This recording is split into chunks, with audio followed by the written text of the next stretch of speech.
नमस्कार दोस्तों। आज के वीडियो लेक्चर में हम चर्चा करने वाले हैं ऑस्ट्रेलिया महाद्वीप की जो जलवायु है, कृषि और उसके जो खनिज संसाधन है उनके बारे में। सबसे पहले चर्चा करते हैं ऑस्ट्रेलिया महाद्वीप की जो जलवायु है उसके बारे में। जलवायु से तात्पर्य किसी स्थान विशेष की जो दीर्घकालीन मौसम संबंधी दशाएँ हैं उनका सार होता है, उसको जलवायु कहा जाता है। ऑस्ट्रेलिया महाद्वीप की यदि जलवायु की बात करें तो इसकी जो जलवायु है, इसका लगभग आधा भाग है वो उष्णकटिबंधीय क्षेत्र में आता है और लगभग आधा भाग है वो शीतोष्ण कटिबंधीय क्षेत्र में। मकर रेखा है वो लगभग इसके मध्य से गुजरती है। इसके यदि उत्तरी क्षेत्र की यदि बात करें, उत्तरी तट की बात करें तो यहाँ पर मानसूनी जलवायु है वो पाई जाती है। मानसूनी जलवायु यानी कि इसमें जो हवाएं हैं वो 6 महीने है स्थल से समुद्र की ओर, और 6 महीने समुद्र से स्थल की ओर चलती है और लगभग ग्रीष्म काल में यहाँ पर वर्षा होती है। इसका उत्तरी क्षेत्र का जो डार्विन क्षेत्र, डार्विन सिटी है उसके आसपास का क्षेत्र, वहाँ पर मानसूनी जलवायु। इसके जो पूर्वी तट है, ऑस्ट्रेलिया महाद्वीप का पूर्वी तट है, वहाँ पर जो ग्रेट डिवाइडिंग रेंज है वो उत्तर पूर्व से आने वाली जो व्यापारी पवनें हैं उनको रोककर अच्छी वर्षा करती है।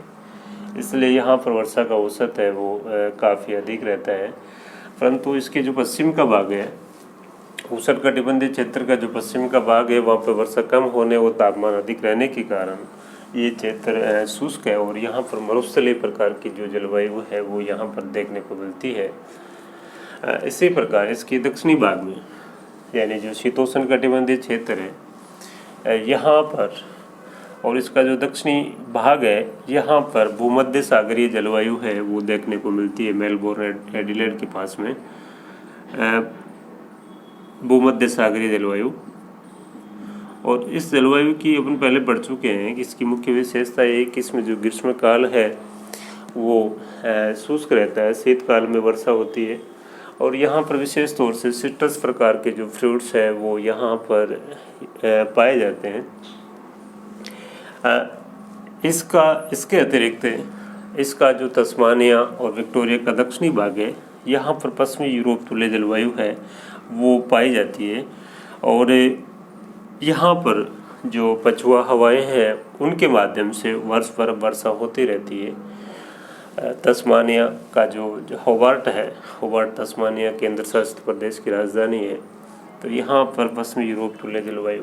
इसका अधिकांश पश्चिमी भाग है वो शुष्क या मरुस्थलीय जलवायु का भाग है। और जो यहाँ की वनस्पति की यदि बात करें तो वनस्पति हमेशा जलवायु है उसका अनुसरण करती है। जहाँ पर जैसे मानसूनी जलवायु वाला क्षेत्र उत्तरी और उत्तरी पूर्वी क्षेत्र है, यहाँ पर सदाबहार जो मानसूनी वन है वो यहाँ पर पाए जाते हैं।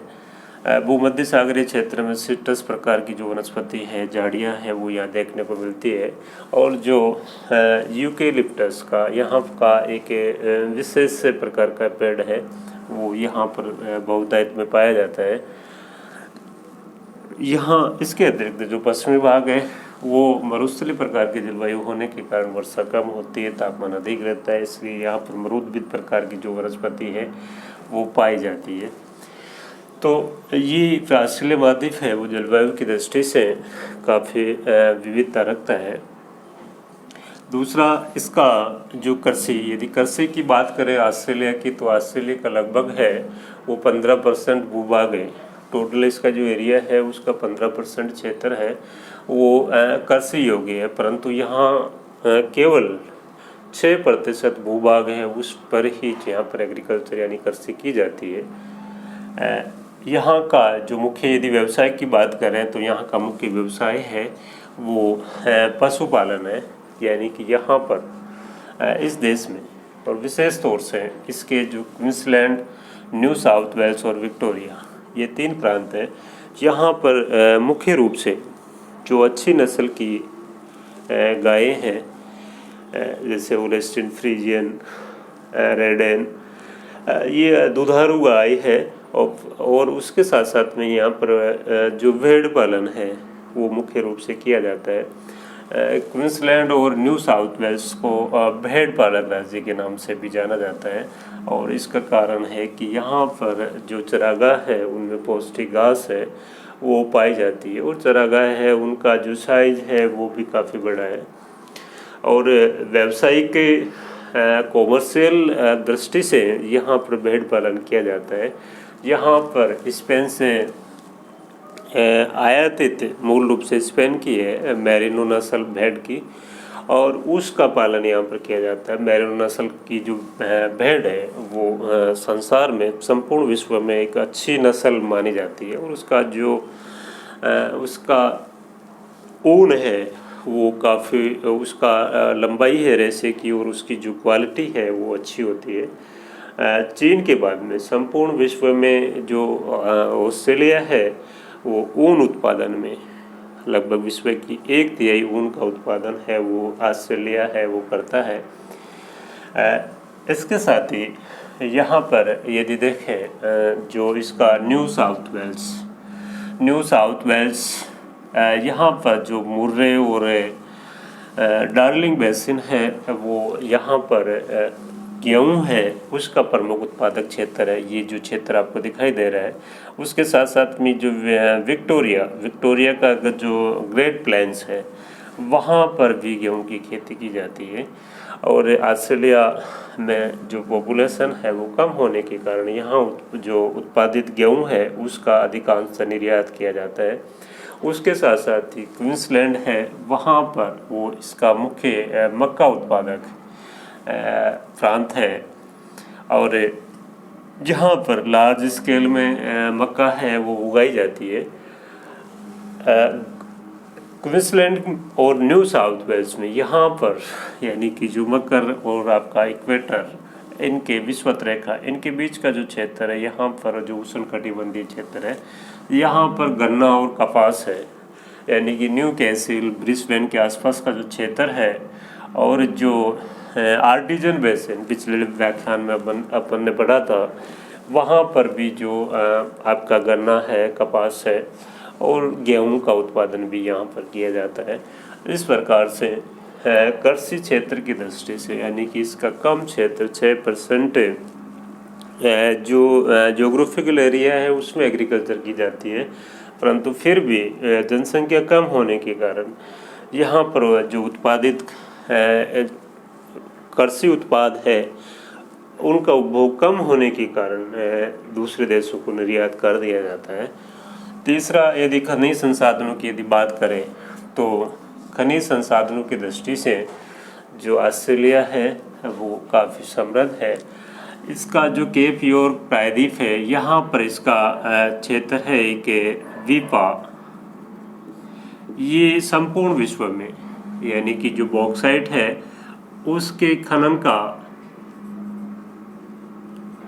बॉक्साइट खनिज जिससे एल्युमिनियम प्राप्त किया जाता है अयस्क बॉक्साइट, और उसके खनन का प्रमुख वीपा या वाइपा, ये जो खनन क्षेत्र है यहाँ पर इसके काफ़ी अच्छे भंडार पाए जाते हैं। बॉक्साइट के जो सिंचित भंडारों की दृष्टि से यदि देखें तो संपूर्ण विश्व में ऑस्ट्रेलिया है उसका प्रथम स्थान है, उत्पादन में द्वितीय स्थान है। इसी प्रकार से न्यू साउथ वेल्स में ब्रोकन हिल से ब्रोकन हिल्स इस क्षेत्र में यानी कि ये सीसा, जस्ता और चांदी है, इसका महत्वपूर्ण उत्पादक क्षेत्र है। जो ग्रेट डिवाइडिंग रेंज है उसके अंतर्गत ये क्षेत्र आता है। न्यू साउथ वेल्स प्रांत के अंतर्गत ये स्थित है, न्यू कैसल के पास में। और सीसा, जस्ता और चांदी इनके उत्पादन का प्रमुख क्षेत्र संपूर्ण विश्व में ये प्रसिद्ध है। पश्चिमी ऑस्ट्रेलिया का एक क्षेत्र है, खनन क्षेत्र है पिलबारा, ये लो अयस्क है। इसके खनन के लिए ऑस्ट्रेलिया संपूर्ण विश्व में ये फेमस है। उसी प्रकार पश्चिमी ऑस्ट्रेलिया का ही पर्थ के पास में दो छोटे छोटे शहर हैं, कूलगार्डी और कालगुरली। ये दोनों सवर्ण खनन क्षेत्र है, दोनों के दोनों क्या है, सवर्ण यानी गोल्ड माइनिंग एरियाज है।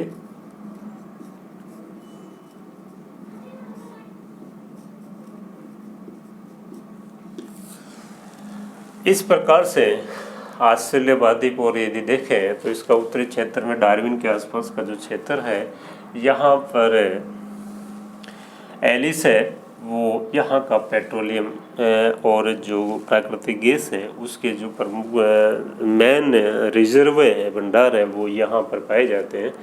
इस प्रकार से ऑस्ट्रेलिया महाद्वीप है वो खनिज संसाधनों की दृष्टि से भी काफ़ी समृद्ध है। इसके यदि उद्योग धंधों की बात करें या प्रमुख शहरों की बात करें तो इसके अधिकांश उद्योग धंधे हैं वो इसका जो दक्षिणी पूर्वी क्षेत्र है वहाँ पर अधिकांश इंडस्ट्री है और पॉपुलेशन है उसका सन केंद्र यहाँ पर पाया जाता है। क्वींसलैंड की राजधानी ब्रिस्बेन है, न्यू कैसल है, सिडनी है, कैनबरा है, मेलबोर्न है, एडिलेड और पर्थ है। ये इसके प्रमुख मेजर सिटीज़ है। यहाँ का यदि प्रमुख बड़ा शहर की बात करें, सिटी की बात करें तो सिडनी इसका सबसे बड़ा शहर है। कैनबरा इसकी कैपिटल है जो न्यू साउथ वेल्स स्टेट है उसके अंतर्गत ये है। और विक्टोरिया की जो राजधानी है मेलबोर्न और दक्षिणी ऑस्ट्रेलिया की राजधानी एडिलेड है वो भी प्रमुख शहर है। तस्मानिया इसका केंद्र शासित प्रदेश है और उसकी राजधानी है वो होबार्ट है। यहाँ पर पश्चिमी यूरोप तुल्य जलवायु पाई जाती है, अर्थात वर्ष भर यहाँ पर वर्षा होती है। और मेलबोर्न है, सिडनी है, कैनबरा है, यहाँ पर इसके जो अधिकांश उद्योग है जैसे रसायन उद्योग लो, आपके इलेक्ट्रॉनिक उद्योग हो या भारी उद्योग है, वो यहाँ पर सन केंद्रण है, ये देखने को मिलता है। इस प्रकार से जो ऑस्ट्रेलिया महाद्वीप है या ऑस्ट्रेलिया देश है वो उसकी जलवायु, कृषि और खनिज संसाधनों के बारे में हमने चर्चा की। इसके साथ साथ में संक्षिप्त चर्चा इसके दक्षिण पूर्व में एक सुंदर देश न्यूजीलैंड पाया जाता है, स्थित है। और इसके दो द्वीप, ये द्वीपीय देश है, लगभग इसमें 23 द्वीप है जिनमें से उत्तरी द्वीप और दक्षिणी द्वीप, यहाँ पे स्टीवर्ट और चौथम द्वीप ये इसके प्रमुख द्वीप है। और इनके मध्य उत्तरी और दक्षिणी द्वीप के मध्य में यहाँ पर कुक जल संधि है वो पाई जाती है। इस न्यूजीलैंड की जो राजधानी है वो वेलिंगटन यानी कि सबसे विश्व में दक्षिणतम राजधानी है वेलिंगटन। और इसका यदि मुख्य उत्तरी द्वीप पे देखें तो इसका ऑकलैंड है वो इस देश का मुख्य सिटी है, शहर है। दक्षिण द्वीप पे क्राइस्ट चर्च, यहाँ पर इसका कैंटरबरी जो गेहूँ में मेन गेहूँ है उसका उत्पादक क्षेत्र है। यहाँ पर दक्षिणी आल्प्स पर्वतमाला है वो दक्षिणी आल्प्स के नाम से जानी जाती है। इसका जो आकार है, इसका जो बनावट है और यहाँ की जो उत्पाद है, यहाँ की क्लाइमेट है वो इंग्लैंड से मिलती जुलती है, इसलिए इसको दक्षिण का इंग्लैंड है, इंग्लैंड के नाम से भी इसको जाना जाता है।